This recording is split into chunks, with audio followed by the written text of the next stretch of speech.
guys! I'm so glad that you tuned back into my videos on YouTube. Today, in this video, I'm going to show you how I make pumpkin bread. It is now September, so to me, it's officially pumpkin season.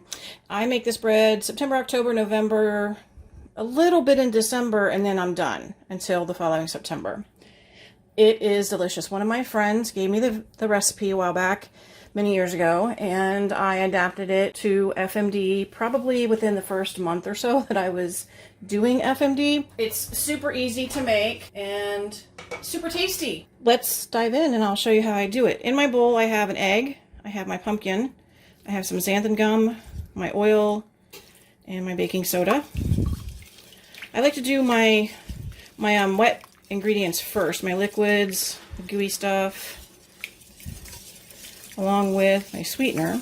And if I was doing sugar, it would go in here, but I'm doing xylitol, and my xylitol has not been whizzed up in its big crystal. So what I've started doing is taking it in any liquids that I have that I can heat. I will heat it up with the xylitol, real gentle, real quick, just to dissolve the xylitol. So this is milk, my almond milk, my vanilla, and the xylitol melted. It took just a couple of seconds and then I let it cool down.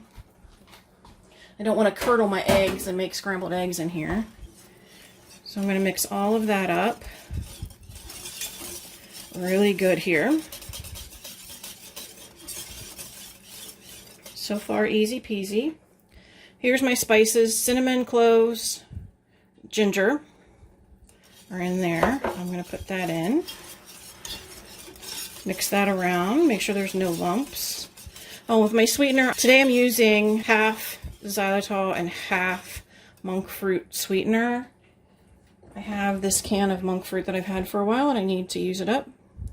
So I'm doing half and half with my baked goods. In this mix, that's what I had with the almond milk, was just half the xylitol that's in the recipe, so half a cup, and then the pure monk fruit has a little scooper in it, and I put 1 scoop in there. I kind of estimate that. And then we need to get nutmeg, and I freshly grate this because it tastes so good.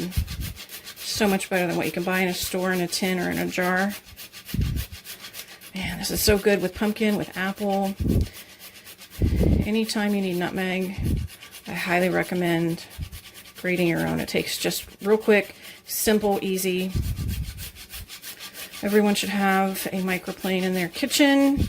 You can grate garlic on it, you can grate ginger on it, nutmeg, obviously.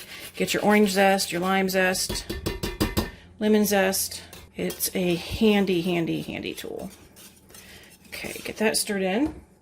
And then this is my flour, sprouted wheat, with a little bit of tapioca flour in there. So with FMD and with baking with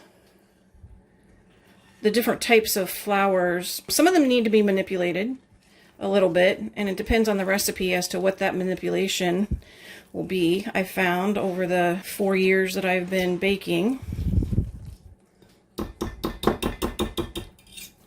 And sprouted wheat, one manipulation is a little tapioca and then the xanthan gum. But because there's pumpkin in here, which has a lot of moisture, I don't really need to do a whole lot. If you don't have xanthan gum, you can skip it. If you don't have tapioca, you can skip that as well, because the pumpkin should cover you. If you don't have either one of those, then maybe add a little extra almond milk, because the sprouted wheat flour can absorb a lot of liquid. So that's just one of the things you can do. You can add lemon juice or vinegar, something acidic, just a quick squeeze, maybe a teaspoon or so. If you don't have xanthan gum, I think I have lemon juice in the recipe, so you can use that. That's another manipulation.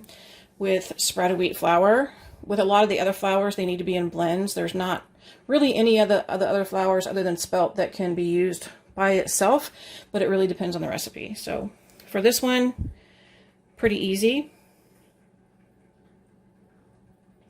With your quick breads, like pumpkin bread or my zucchini bread or my cinnamon swirl bread or my chocolate bread, any of the quick breads that don't have yeast in them, you don't want to overwork these. Don't use a mixer, don't use a blender, don't use anything but a whisk or a spoon.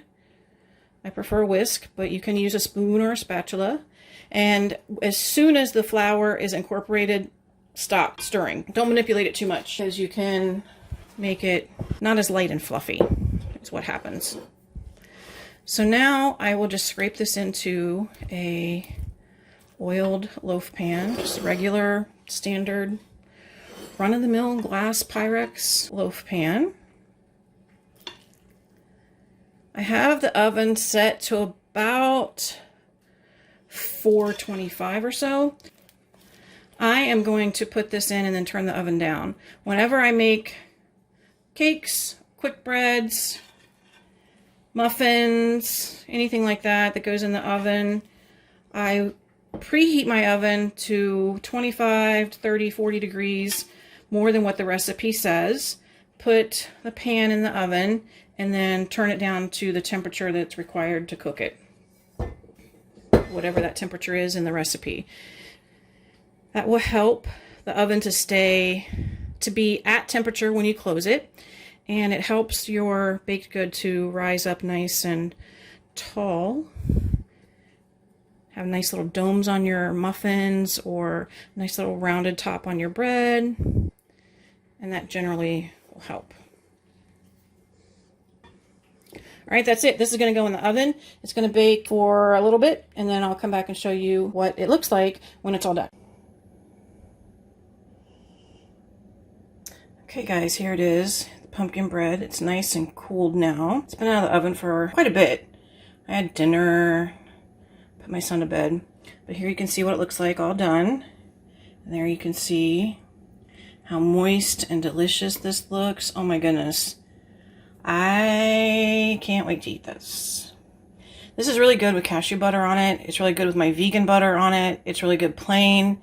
If it gets a little stale on you, because maybe you're not eating it fast enough, which I'm not saying I understand that, but if you should run across a circumstance where you have some that's a little stale, dip it in some egg, beaten egg and vanilla and sweetener, and make you some French toast with it. Oh, you'll thank me later for that one. Hope you give this a try. Give my video a thumbs up if you liked it, and I hope you click on subscribe so you know when I post videos, and I'll see you guys on the next one. Thank you for watching. I appreciate every single one of you. Bye.